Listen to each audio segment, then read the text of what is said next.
Đêm qua, giữa nghĩa trang cổ bị bỏ hoang ở vùng đồi Lâm Đồng, người dân nghe thấy một tiếng sủa kéo dài, vang lên giữa sương đặc như khói. Khi đội tuần tra chạy đến, họ phát hiện một ngôi mộ mới, đất còn tươi, và bên dưới là một thi thể bị chôn vội, khuôn mặt bị che kín hoàn toàn. Không thân nhân, không giấy tờ, không manh mối. Nhưng có một điều khiến tất cả rùng mình. Thi thể không mang mùi tử thi, không hề giống một cái xác đã chết nhiều giờ. Moon, chó nghiệp vụ, là con đầu tiên phản ứng. Nó không sủa vào cái xác, mà sủa hướng về hàng bia cổ phía sau, như thể trong nghĩa trang này còn có thứ gì khác đang ẩn mình. Cũng chính tiếng sủa ấy đã kéo Trung tá Hoàng Minh quay trở lại với một vụ án tưởng chừng đơn giản, nhưng rồi lại mở ra câu chuyện giả mạo tử thi tinh vi nhất mà anh từng gặp.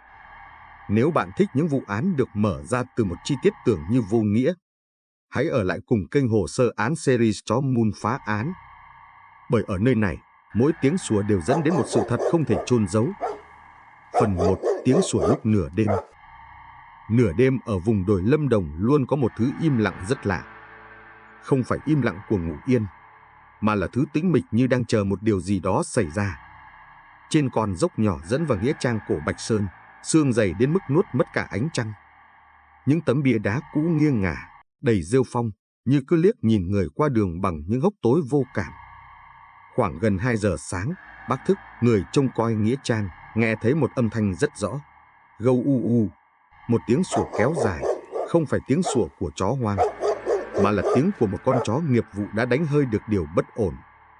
Bác Thức run tay làm rơi cái đèn pin, ánh sáng quét ngang những tấm bia làm hiện lên những hình thù méo mó. Tiếng sủa lại vang lên, lần này gần hơn, sắc hơn, như thể con vật đang cảnh báo điều gì đó ngay sát phía sau những gốc thông già. Bác cúi xuống nhìn dấu đất, phát hiện một vệt đất mới bới, còn ẩm và lẫn mùi hóa chất lạ. Cả người bác lạnh sống lưng. Không ai chôn cất vào giờ này, và càng không ai đào bới một ngôi mộ cũ giữa đêm. Bác run giọng gọi điện cho công an xã. Alo, nghĩa trang, có chuyện rồi, có người chôn cái gì đó, đất còn mới, chắc chắn có người lén lút làm đêm nay. Khi đội tuần tra đến nơi, tiếng sủa đã dừng. Chỉ còn lại một khoảng im phăng phắc đến rợn người. Trước mặt họ là một huyệt đất nhỏ vừa được lấp cách đây không lâu. Đất còn tơi, lẫn cả dấu giày rất mới. Một chiến sĩ dùng xẻng xúc lấp đất đầu. Chỉ sau vài nhát, chiếc khăn trắng hiện ra. Rồi một cánh tay lạnh cứng. Mọi người lùi lại. Không ai nói tiếng nào. Người đội trưởng điều tra nghiêm giọng. Gọi ngay Trung tá Hoàng Minh và mang chó nghiệp vụ tới ngay. Trên không trung, sương trôi chậm như đang quan sát từng người. Không ai để ý rằng giữa hàng bia cổ phía xa, nơi bóng đêm dày nhất, một đôi mắt chó đang lặng lẽ theo dõi họ. Moon đã có mặt từ trước tất cả. Phần 2. Dấu chân không khớp mùi lạ trên thi thể. Khi Hoàng Minh đến nơi, trời vẫn còn chưa sáng hẳn. Sương phủ đặc đến mức ánh đèn xe tuần tra bị cắt thành từng mảnh, loang như khói trắng. Moon nhảy xuống trước, chân chạm đất một cái là nó cúi đầu đánh hơi ngay, không cần ai ra lệnh. Nó đi vòng quanh huyệt đất mới, gầm nhẹ 2 tiếng, thứ âm thanh mà Hoàng Minh rất quen. Đó không phải tiếng đe dọa, mà là tín hiệu có điều bất thường. Hoàng Minh quỳ xuống, tì tay lên mép đất ẩm. Dưới ánh đèn pin, anh thấy 3 loại dấu chân. Một loại giày da lớn, bước nặng. Một loại giày nữ nhỏ, gót hơi nhọn. Và loại thứ 3, nhỏ hơn, nhưng cũ và mòn đế. Anh chỉ vào đôi giày của xác được đưa lên. Một chiến sĩ nói nhỏ. Anh nhìn xem, giày người chết sạch bong, không hề dính đất. Hoàng Minh đáp, giọng lạnh lại. Vậy mấy dấu chân này không phải của anh ta. Moon đột nhiên ngẩng đầu, lùi lại và sủa lớn về phía thi thể vừa được đặt lên tấm bạt nhựa. Mọi người giật mình. Hoàng Minh bước đến, cầm tay nạn nhân lên. Da hơi lạnh, nhưng không đủ lạnh để là một xác đã chết cả đêm. Anh mở áo, soi đèn. Không có vết bầm tụ máu sau chết. Không có vết hằn đất, không có mùi ẩm của người bị chôn lâu. Thay vào đó, một mùi rất nhẹ, khô, khó tả. Hoàng Minh đưa tay cho Moon ngửi. Nó lùi lại một bước, ngửi không ra dấu hiệu tử khí. Thậm chí Moon còn bỏ xác để chạy sang hướng tấm bia đá bị gãy phía sau. Một chiến sĩ lo lắng. Sao chó không đánh hơi vào xác, anh Minh? Hoàng Minh khép áo nạn nhân lại, mắt lạnh như lưỡi dao. Vì đây không có mùi của một thi thể mới chết. Cả đội im bặt. Anh chỉ vào cổ tay nạn nhân. Các cậu nhìn xem, móng tay được cắt sạch, tay không có dấu bẩn, không có dấu giằng co. Không giống hiện trường tội phạm. Một chiến sĩ hỏi. Không, Hoàng Minh đáp. Giống như có người cố tình chuẩn bị một cái xác thật sạch sẽ rồi đem chôn ở đây. Mun bỗng gầm lên, rồi chạy thẳng về phía khu nghĩa địa cũ, nơi có hàng bia sâu nhất. Hoàng Minh đứng dậy, đi theo nó. Nhưng còn thi thể. Để pháp y tiếp tục, Mun đang dẫn ta đến thứ quan trọng hơn. Xương cuộn lại theo từng bước chạy của họ. Giữa nghĩa trang cổ Bạch Sơn, có thứ gì đó mà Mun đã đánh hơi từ lâu. Và nó không đến từ người chết. Phần 3, ngôi nhà gỗ cạnh nghĩa trang. Mun lao đi như một mũi tên đen xuyên qua xương dày. Tiếng chân nó chạm đất nghe thịch thịch rõ ràng giữa khoảng không im phăng phắc của nghĩa trang cổ. Hoàng Minh chạy theo, mắt không rời bóng Mun, bởi anh biết Mun không bao giờ chạy vô hướng. Nó dẫn cả đội vòng qua hàng bia cổ, xuyên qua một lối mòn nhỏ phủ đầy lá thông khô. Cuối lối là một khoảng đất trống và một căn nhà gỗ cũ kỹ nằm trơ trọi, tối thui như đã bị bỏ hoang từ lâu. Mun đứng trước cửa nhà, lông gáy dựng đứng, vừa gừ vừa sủa từng nhịp ngắn. Không phải sủa để báo động, mà là sủa xác nhận mùi của người còn sống. Hoàng Minh ra hiệu giữ im lặng. Anh bước lên bậc thềm, gõ nhẹ. Có ai trong nhà không? Không có tiếng trả lời. Chỉ có tiếng gió rít qua khe ván mục, phát ra âm thanh như tiếng thở dài. Một chiến sĩ thì thầm. Anh Minh, cái cửa có vẻ mới mở gần đây. Bản lề còn giấu tay. Anh gật nhẹ, rồi thử xoay nắm cửa. Cạch, cửa mở ra dễ dàng. Bên trong tối lạnh, mùi gỗ ẩm và mùi hóa chất nhẹ nhẹ thoát ra. Hoàng Minh bật đèn pin. Ánh sáng quét qua căn phòng nhỏ. Một bàn mổ thú y. Dao kéo được rửa sạch. Một chiếc bàn gỗ loang lổ dấu vật nặng từng đặt lên. Hộp găng tay dùng một lần. Và đặc biệt, một bộ quần áo tang lễ mới tinh vẫn còn nguyên trong túi ni lông. Mun đánh hơi dưới gầm bàn và đột ngột sủa lớn. Hoàng Minh cúi xuống một vệt đất tươi còn sót lại trên sàn, giống hệt với đất ở huyệt mộ. Không chỉ vậy, trên ghế còn có một đôi găng tay cao su chưa kịp giặt, dính một lớp bụi mịn và một mùi rất quen. Chính là mùi nhẹ mà anh ngửi thấy trên thi thể. Một chiến sĩ nói nhỏ. Có người xử lý xác trong nhà này, anh Minh ạ. Không chỉ xử lý, Hoàng Minh đáp, giọng thấp lại, mà còn chuẩn bị rất kỹ để dàn dựng một đám chôn giả. Anh nhìn quanh phòng thêm một lần nữa.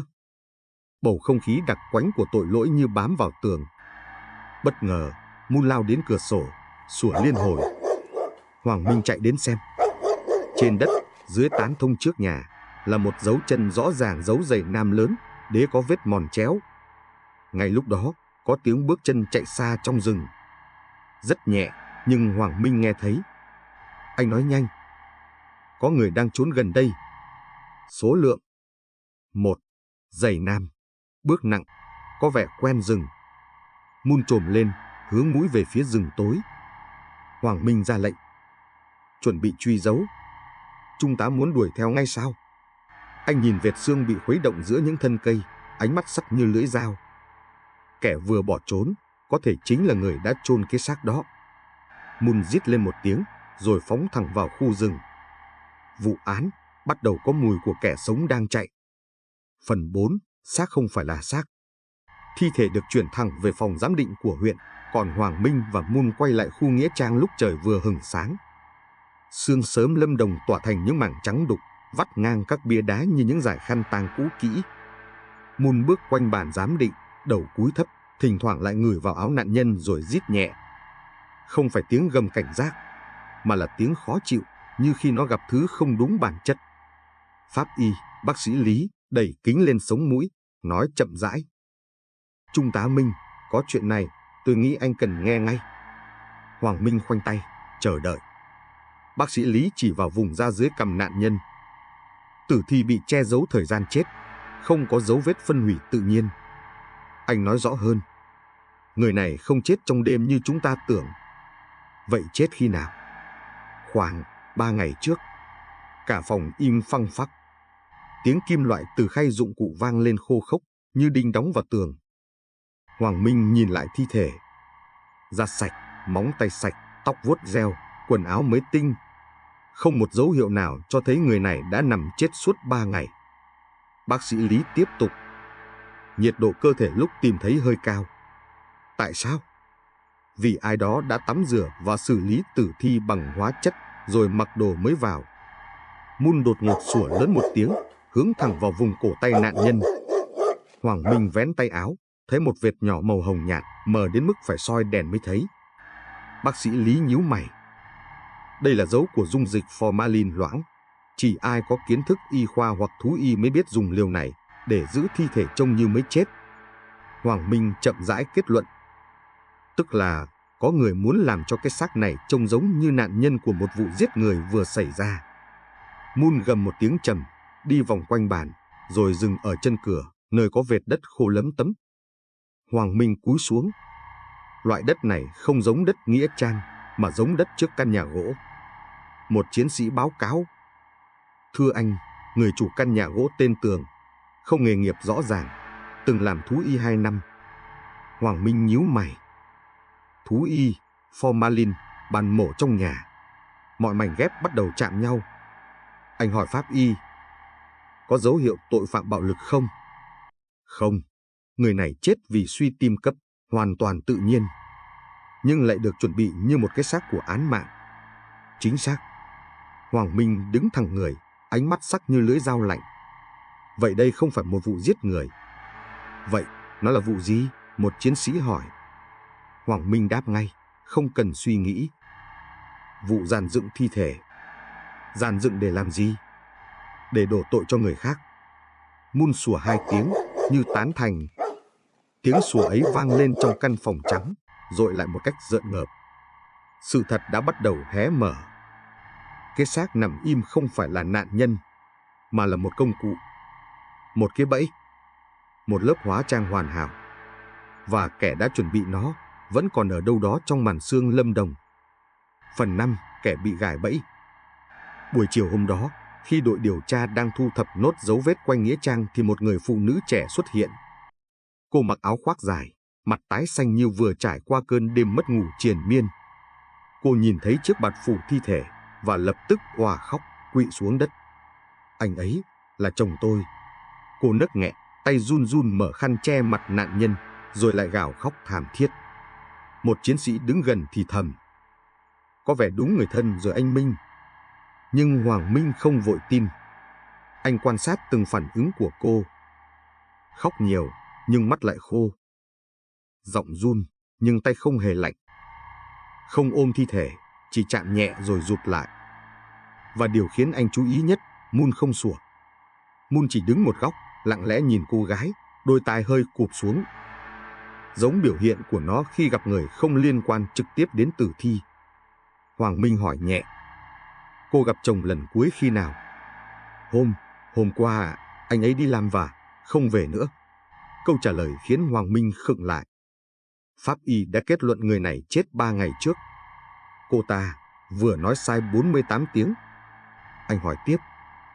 Chồng cô có ai xích mích gần đây không? Có anh Độ, hàng xóm nhà tôi. Anh ta từng đe dọa chồng tôi. Tôi nghĩ chính anh ta làm. Cái tên Độ được thốt ra đúng lúc như thể đã chuẩn bị sẵn, quá sẵn. Một chiến sĩ lục túi nạn nhân, đưa ra chiếc ví. Anh Minh, ví nạn nhân không có tiền, không có giấy tờ. Mỗi ngày anh ấy đều mang giấy tờ theo. Cô vợ bật khóc lớn hơn. Hoàng Minh nhìn thẳng vào mắt cô. Sao cô biết chắc đó là chồng mình? Cô nghẹn giọng. Vì quần áo. Đây là áo tôi mới mua cho anh ấy. Anh gật nhẹ. Đó chính là điều anh cần nghe. Quần áo mới như người chết đã 3 ngày. Quần áo mới do ai đó mặc vào. Quần áo mới để nhận dạng cho dễ. Người sắm đồ chính là người dựng cảnh. Hoàng Minh kết luận thầm trong đầu. Mun bất ngờ gầm một tiếng thấp, rồi tiến sát hơn đến cô gái. Nó cúi xuống ngửi mép áo khoác của cô và búng mũi sang một bên, vẻ khó chịu. Chỉ khi gặp mùi hóa chất dính trên người xử lý thi thể, Moon mới có phản ứng đó. Cô gái lùi lại, giật mình. Nó làm sao vậy? Hoàng Minh không trả lời. Anh nhìn chiếc khăn cô dùng lau nước mắt trắng tinh, không thấm giọt lệ nào. Tiếng gió buổi chiều xào xạc qua những ngọn thông. Hoàng Minh đứng thẳng, giọng trầm xuống. Cô tên gì? Dạ, Ngân. Mời cô về đồn để khai rõ hơn. Cô Ngân thoáng tái mặt, ánh mắt tránh đi. Cả người run lên, không phải run vì đau khổ, mà vì sợ. Moon đứng cạnh Hoàng Minh, thân hình căng như dây đàn, đôi mắt vàng xoáy vào cô như đã nắm được linh cảm quan trọng. Hoàng Minh hiểu, người phụ nữ vừa tự nhận là vợ nạn nhân, không chỉ là nhân chứng, không chỉ là người thân. Cô liên quan tới thi thể, rất gần, gần đến mức Moon nhận ra ngay lập tức. Và bất kỳ K9 nào cũng không thể nhầm lẫn mùi đó. Phần 6, bí mật trong điện thoại bị đập nát. Khi Hoàng Minh trở lại hiện trường nghĩa trang để rà soát lần cuối, ánh chiều rơi xuống những bia mộ tạo thành từng vệt sáng dài lạnh lẽo. Moon đi trước, mũi sát mặt đất, từng bước nhẹ nhưng dứt khoát. Bất ngờ, nó dừng lại ở gốc một cây thông già, sủa 2 tiếng rồi dùng chân cào vào lớp lá thông khô. Một chiến sĩ cúi xuống, gạt lá sang bên. Có gì đó ở đây, trung tá. Hoàng Minh đến gần. Dưới lớp lá, họ tìm thấy một mảnh nhựa vỡ nhỏ, bị nứt thành 3 cạnh sắt. Hoàng Minh chạm vào, cảm giác rất quen. Anh nói nhỏ. Đây là phần vỏ của điện thoại. Cả đội lập tức mở rộng tìm kiếm. Chỉ vài phút sau, Moon phát hiện thêm một bảng mạch cháy xém, nửa dưới của chiếc điện thoại bị đập bằng vật cứng. Tất cả được thu lại và gửi về phòng kỹ thuật số. Chiều muộn, Hoàng Minh đứng trước màn hình máy tính, ánh sáng xanh phản chiếu lên gương mặt căng thẳng. Kỹ thuật viên báo cáo. Thưa trung tá, máy này bị đập mạnh, dữ liệu mất gần hết. Còn gì khôi phục được không? Chỉ một đoạn ghi âm, 8 giây. Moon nằm dưới chân Hoàng Minh, cũng ngẩng đầu lên khi nghe 2 chữ ghi âm. Kỹ thuật viên mở file. Tiếng rè rè, rồi giọng một người đàn ông vang lên run rẩy, hoảng loạn. Em đừng làm vậy, anh sẽ tự ra trình báo. Tiếp theo là tiếng phụ nữ hét lên, sắc lạnh. Không, nếu anh chết thì tất cả mới kết thúc. Màn hình tối lại. Phòng im lặng hoàn toàn. Kỹ thuật viên thì thầm. Trung tá, giọng nữ này nghe giống cô Ngân. Hoàng Minh nói nốt phần còn lại. Moon gầm một tiếng trầm, rồi đứng dậy đi vòng quanh phòng như muốn xác nhận điều mà con người vẫn còn đang lưỡng lự. Hoàng Minh thở dài. Một đoạn ghi âm 8 giây, đủ để thay đổi toàn bộ hướng điều tra. Anh trở lại phòng thẩm vấn. Cô Ngân đang ngồi bên bàn, 2 tay siết vào nhau, gương mặt phấn trang điểm đã lem nhem, nhưng đôi mắt vẫn khô khốc như buổi chiều. Hoàng Minh mở chiếc laptop, xoay màn hình về phía cô. Không nói gì, chỉ bấm nút phát lại. Ghi âm 8 giây vang lên. Giọng cô trong đó, hung hãn, hoảng loạn, đối lập hoàn toàn với vẻ yếu đuối mà cô đang cố tỏ ra. Cô Ngân sững người. Mặt trắng bệch, 2 môi mấp máy nhưng không nói được lời nào. Moon không biết từ lúc nào đã đứng sát bên ghế cô, mắt vàng nhìn len lỏi như xuyên qua từng lớp vỏ cảm xúc. Hoàng Minh nói chậm, từng chữ như rơi xuống nền phòng. Vụ này không phải giết người và người chết không bị giết, nhưng có người đã muốn biến anh ta thành một nạn nhân của mưu sát. Cô Ngân bật khóc. Lần này là nước mắt thật. Giọng cô vỡ ra. Tôi không giết anh ấy, tôi chỉ muốn anh ấy biến mất để tôi không bị lộ. Hoàng Minh đứng dậy, ánh mắt không còn lạnh mà chuyển sang một vẻ mệt mỏi. Không giết người, nhưng cố tình biến một người chết thành hiện trường giả. Tôi sợ mọi người biết tôi, và cô muốn đổ tội cho anh Độ. Tôi hoảng quá. Moon sủa một tiếng vang, đanh, như kết thúc cuộc thẩm vấn. Hoàng Minh khép laptop lại. Vụ án bắt đầu sáng rõ. Một người đàn ông chết tự nhiên. Một người vợ hoảng sợ sự thật. Một kế hoạch bẩn để biến cái chết thành án mạng. Và một chiếc điện thoại bị đập nát, đã phản chủ. Nhưng vẫn còn một câu hỏi lớn chưa được trả lời. Ai là người chôn xác? Ai đã giúp cô ta dựng hiện trường? Bởi trong ghi âm, không chỉ có tiếng cô Ngân, vẫn còn một giọng đàn ông phía sau làn sương chưa hiện hình. Phần 7, sự thật, giả thi để đổi mạng. Sau lời khai nửa vời của cô Ngân, Hoàng Minh biết vẫn còn một người nữa đứng sau. Người đàn ông trong đoạn ghi âm giọng run và nhỏ khác hẳn giọng của nạn nhân. Điều đó nghĩa là có kẻ thứ hai trong phòng hôm xảy ra tranh cãi. Hoàng Minh quay lại căn nhà gỗ nơi Moon từng đánh hơi. Moon chạy trước, đuôi dựng cao, cơ thể căng như dây đàn. Nó dẫn Hoàng Minh đến đúng góc bàn mổ thú y, nơi có dấu xước nhỏ trên sàn gỗ. Hoàng Minh cúi xuống, dùng nhíp gắp lên một sợi chỉ trắng cực mảnh. Sợi chỉ dùng để khâu da, mà chỉ người có nghề thú y mới dùng. Anh khẽ nói, Tường, chủ căn nhà gỗ, từng nói mình ngủ suốt đêm, nhưng dấu vết lại nói khác. Một đội trinh sát được điều đến bắt Tường. Khi họ gõ cửa, Tường chỉ nhìn thấy Moon đứng sau lưng Hoàng Minh đã hốt hoảng lùi thẳng vào góc bếp. Tường bị còng tay đưa về đồn. Lúc đầu hắn im lặng, nhưng khi Hoàng Minh đặt bộ găng tay chưa kịp giặt và vệt đất tươi lên bàn, mặt hắn tái mét. Hoàng Minh nói nhẹ nhưng sắc, anh xử lý thi thể này trong nhà anh. Tôi chỉ được nhờ, tôi không giết ai.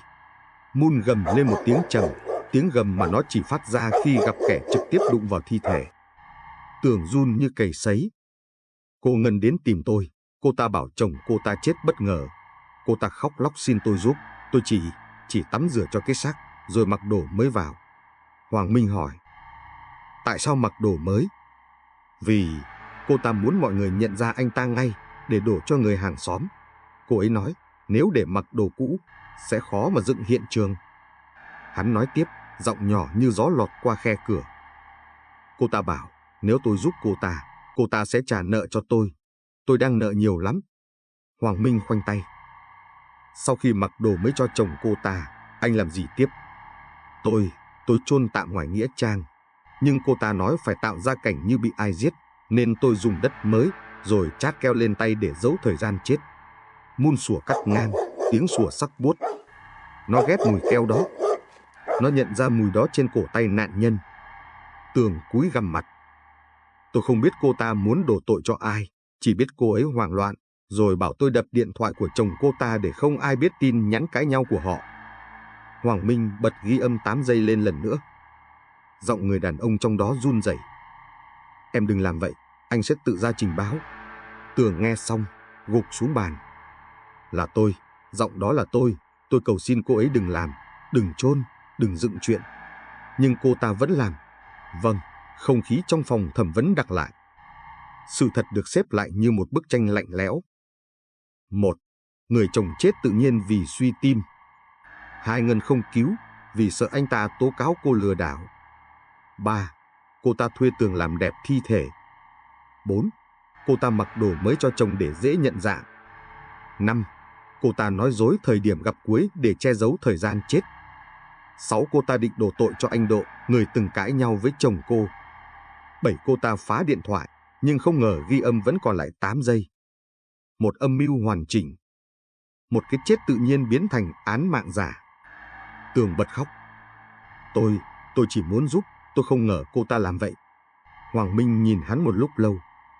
Rồi anh bước ra ngoài, nơi Moon đang ngồi chờ, ánh mắt vàng phản chiếu ánh đèn phòng hỏi cung. Anh nhẹ giọng. Moon, chúng ta gần xong rồi. Moon sủa một tiếng ngắn không phải cảnh báo, mà là dấu hiệu kết thúc. Phần 8, kết thúc, sự thật không thể chôn. Căn phòng thẩm vấn tối lại khi ánh đèn trên trần được vặn xuống mức thấp nhất. Hoàng Minh ngồi đối diện cô Ngân. Cô ta đã không còn giữ vẻ bình tĩnh như lúc ban đầu đến nhận xác. Mái tóc rối, lớp trang điểm nhòe, đôi mắt đỏ sưng vì vừa khóc, vừa sợ, vừa cạn đường nói dối. Trước mặt cô là cặp găng tay dính hóa chất, mảnh điện thoại vỡ và tấm ảnh chụp thi thể sau khi được làm sạch. Moon nằm sát chân Hoàng Minh, lặng im nhưng ánh mắt không rời người phụ nữ ấy. Nó vẫn bất động nhưng từng hơi thở của nó như đè nặng lên căn phòng kín, khiến cô Ngân run lên từng chập. Hoàng Minh mở laptop, bật lại đoạn ghi âm 8 giây. Giọng cô vang lên trong loa. Không, nếu anh chết thì tất cả mới kết thúc. Cô Ngân bị tiếng của chính mình dội vào như tát thẳng vào tâm trí. Cô gục đầu xuống bàn, hai vai run bần bật. Tôi không muốn anh ấy chết, nhưng anh ấy đã chết. Hoàng Minh nói nhẹ, không gắt, nhưng từng chữ đều như mũi kim xuyên ra. Tôi chỉ muốn anh ấy đừng nói ra chuyện của tôi. Tôi đang nợ rất nhiều. Anh ấy dọa sẽ tố cáo tôi. Tôi sợ mất hết. Hoàng Minh nhìn cô thật lâu, giọng trầm xuống. Chồng cô chết vì bệnh tim. Cô biết điều đó, nhưng thay vì gọi cấp cứu, cô đứng nhìn. Và sau đó, cô làm mọi cách để biến cái chết tự nhiên thành một vụ giết người. Cô Ngân bật khóc thành tiếng. Tôi hoảng quá, tôi muốn mọi người nghĩ là anh Độ làm, vì nếu anh ấy chết do bệnh, thì ai cũng biết là tôi ở nhà với anh ấy, mọi chuyện sẽ lòi ra. Hoàng Minh nhắm mắt một giây, rồi mở ra đầy mệt mỏi. Cô không giết chồng mình, nhưng cô đã giết sự thật. Mun đứng lên, bước lại gần bàn. Nó ngửi áo khoác của cô Ngân lần nữa, rồi rít một tiếng ngắn, âm thanh xác nhận của một chú chó nghiệp vụ. Cô Ngân như sụp hẳn xuống, cơ thể nhỏ lại, gục vào chính đôi bàn tay run rẩy của mình. Hoàng Minh nói với chiến sĩ đứng ngoài cửa. Lập biên bản, khởi tố hành vi che giấu nguồn tin về tội phạm, xâm phạm thi thể, mồ mả. Rõ. Khi ra khỏi phòng, Hoàng Minh đứng lại dưới mái hiên trụ sở. Trời đã về khuya. Sương Lâm Đồng lùa qua sân, trắng như sữa, quấn quanh những ngọn đèn vàng. Mun ngồi bên cạnh, đôi tay luôn hướng về phía nghĩa trang như vẫn còn điều gì đó chưa buông. Hoàng Minh khẽ vuốt đầu nó. Giỏi lắm, Mun. Mun sủa một tiếng ngắn không phải cảnh báo, mà là dấu hiệu kết thúc. Trên đường về, xe đi ngang khu nghĩa trang cổ Bạch Sơn. Những tia đèn pha dọi lên các bia đá đen thẫm, hằn bóng lên màn sương dày đặc. Hoàng Minh nhìn qua cửa kính. Anh nghĩ, không phải ai cũng có tội, nhưng ai cũng có một nỗi sợ khiến họ biến thành kẻ phạm tội. Sương tan dần. Mun đặt đầu lên chân Hoàng Minh, đôi mắt nhắm lại, thở đều. Cuộc truy đuổi đã kết thúc. Sự thật không còn bị chôn vùi. Xe đi qua cuối con dốc, để lại nghĩa trang cổ lặng lẽ trong sương. Vụ án giả mạo tử thi khép lại. Với một chân lý quen thuộc, chỉ cần một tiếng sủa đúng lúc là đủ kéo cả tội ác từ dưới đất trồi lên. Hoàng Minh bước xuống xe, khép cửa lại thật khẽ. Mun đi bên cạnh, bóng nó đổ dài trên mặt đường ẩm lạnh. Đêm Lâm Đồng vẫn còn mở sương, nhưng với anh, mọi thứ đã sáng rõ. Anh nhìn Mun, mỉm nhẹ. Về thôi, mai lại có việc mới cho cậu rồi. Mun ngẩng mắt lên, đôi mắt vàng lấp lánh tinh anh như thể nó hiểu rằng những bước chân tiếp theo sẽ lại dẫn họ đến một bí mật khác, một lớp xương khác cần được xé ra. Nếu bạn muốn tiếp tục dõi theo hành trình phá án của Trung tá Hoàng Minh và chú chó Mun, hãy cùng đồng hành với hồ sơ án. Sương mù Lâm Đồng chưa tan hết và vẫn còn những câu chuyện đang chờ được tìm ra.